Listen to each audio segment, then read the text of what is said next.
when excuses end, learning begins. একটা প্রশ্ন করি, আপনি কি কখনো ভেবেছেন কেন কিছু মানুষ সব বাধা পেরিয়েও সফল হন আর কিছু মানুষ সামান্য বাধাতে থেমে যান? আমি যখন ঈশ্বরচন্দ্র বিদ্যাসাগরের শৈশবের কথা পড়ছিলাম তখন বুঝতে পারলাম পার্থক্যটা প্রতিভায় ছিল না, পার্থক্যটা ছিল মাইন্ডসেটে।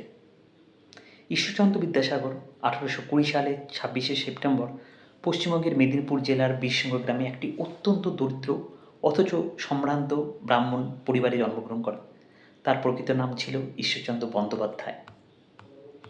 আজ আমরা যখন পড়াশোনা করি আমাদের সামনে অসংখ্য সুযোগ, বিদ্যুৎ আছে, মোবাইল আছে, ল্যাপটপ আছে, ইন্টারনেট আছে, এআই আছে। একটি ক্লিকেই হাজার হাজার বই, information, data, everything is overloaded now. কিন্তু বিদ্যাসাগরের ছেলেবেলায় এসবের কিছুই ছিল না। এমনকি রাত্রে পড়াশোনা করার জন্য একটি প্রদীপের তেল জোগাড় করাও অনেক সময় সম্ভব হতো না। এখন এখানে অধিকাংশ মানুষ থেমে যেত, কারণ অজুহাতটা একবারে সত্যি ছিল। সত্যিকারই তো, টাকা নেই, আলো নেই, পরিস্থিতি ভালো নেই। কিন্তু ঈশ্বরচন্দ্র বিদ্যাসাগর অন্যরকম ছিল। তিনি সমস্যার দিকে তাকিয়ে বলেননি যে এইসব নেই তাই আমি পড়তে পারছি না, বরং তিনি নিজেকে জিজ্ঞাসা করেছিলেন যা আছে সেটা দিয়ে কীভাবে পড়া যায়। আর তারপর তিনি এমন একটি কাজ করেছিলেন যা আজও আমাদের বিস্মিত করে। রাতে রাস্তার ধারে সরকারি আলোর নিচে দাঁড়িয়ে তিনি পড়াশোনা করতেন।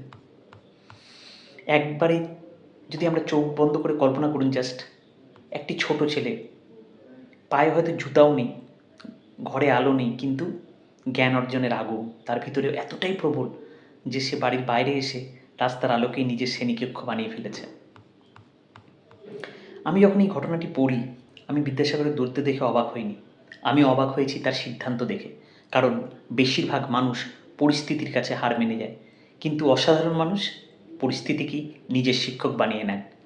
আমার মনে হয় এই একটি ঘটনাই বিদ্যাসাগরের পুরো জীবনের ভিত্তি তৈরি করে দিয়েছিল। তিনি কখনো পারফেক্ট কন্ডিশনের অপেক্ষা করেননি, তিনি অ্যাভেলেবেল কন্ডিশনকেই পারফেক্ট বানিয়ে নিয়েছিলেন। আজ আমরা কত সহজে বলি সময় নেই, পরিবেশ ভালো নয়, রিসোর্সেস নেই, ঠিক সুযোগ পাইনি।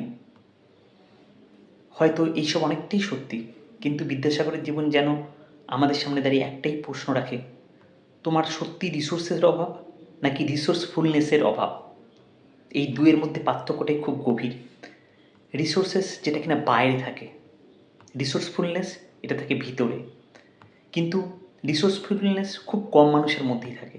সম্ভবত এই কারণেই একই পরিস্থিতিতে কেউ অজুহাত খুঁজে পায়, সিরিজ অফ এক্সকিউজ, আর কেউ ইতিহাস তৈরি করেন। আজকের প্রথম শিক্ষা, ঈশ্বরচন্দ্র বিদ্যাসাগর আমাকে শিখিয়েছেন successful people don't wait for better circumstances, they make better use of the circumstances they already have. বাংলায় বললে অজুহাত মানুষকে থামিয়ে দেয়, উদ্দেশ্য মানুষকে পথ খুঁজে নিতে শেখায়। আমরা প্রায় ভাবি যদি আরও টাকা থাকতো, যদি আরও ভালো স্কুলে পড়তাম, যদি আরও সুযোগ পেতাম।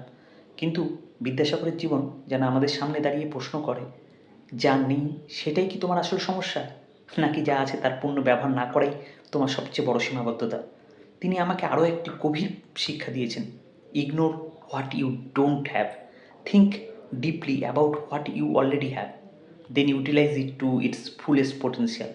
বাংলায়, যা নেই তার জন্য আফসোস করো না, যা আছে সেটাকে চিনে নাও আর নিজের সর্বশক্তি দিয়ে তার পূর্ণ ব্যবহার করো।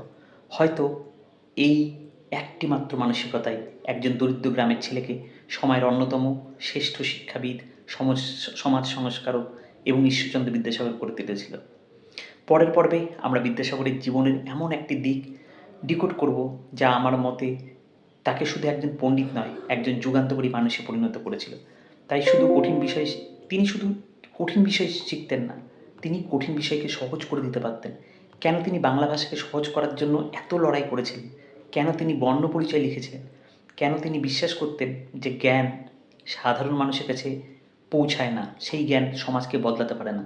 তিনি দৃঢ়ভাবে বিশ্বাস করতেন যে জ্ঞান সাধারণ মানুষের কাছে পৌঁছায় না, সেই জ্ঞান কখনো সমাজকে বদলাতে পারে না। হয়তো সেখানেই লুকিয়ে আছে তার দ্বিতীয় blueprint. True genius is not making things complicated, true genius is making complex things simple. তো বন্ধুরা, আজ এখানে ইতি, আবার দেখা হবে পরবর্তী অধ্যায়ে। আর আমি এর পুরোটার জন্য টোটাল ক্রেডিট দেবো আমার প্রিয় বন্ধু ঢোল অমিত, যে আমার একজন অ্যাকাউন্টেবিলিটি পার্টনার, যে আমাকে মেন্টর, আমাকে বিভিন্ন সময় আমাকে গাইড করার জন্য এবং একটা ফ্লোতে রাখার জন্য। তার জন্যই আমি বিভিন্ন সময় বিভিন্ন কিছু আমি কন্টিনিউ করতে পারি। তো আমাদের লাইফে প্রত্যেকের একটা মেন্টর দরকার। হয়তো আমাদের লাইফ পার্টনার আছে, অনেকেই আছে, কিন্তু আমরা জীবনের একটা জায়গায় কিন্তু আমাদের একটা শূন্যতা আছে।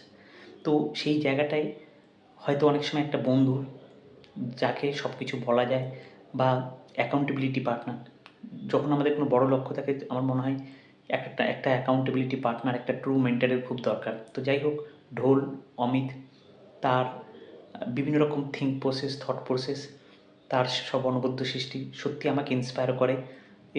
এবং আমি থ্যাঙ্কসফুল টু ঢোল।